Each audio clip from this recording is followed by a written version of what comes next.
In this video, let's understand about the queue data structure.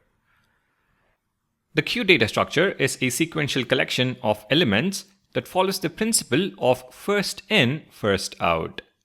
FIFO for short. This means the first element inserted into the queue is also the first element to be removed. A common analogy is a queue of people waiting in line. People enter the queue at one end, referred to as rear or tail, and leave the queue from the other end, referred to as front or head. First in, first out. Now queue, similar to the stack data structure, is an abstract data type as well. It is defined by its behavior rather than being a mathematical model.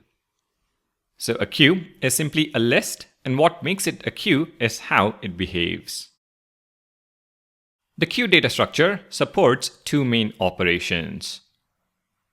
OnQueue or enqueue, which adds an element to the rear or tail of the collection, and dequeue, which removes an element from the front or head of the collection.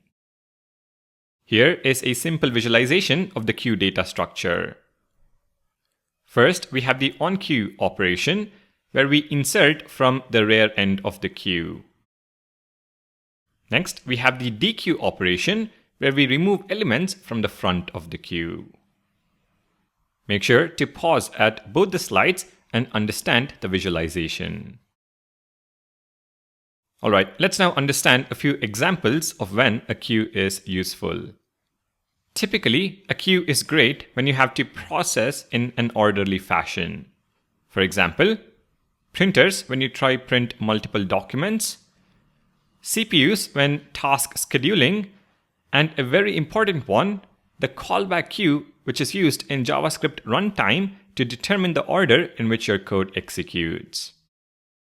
As you can see, queues find their application in some pretty important use cases.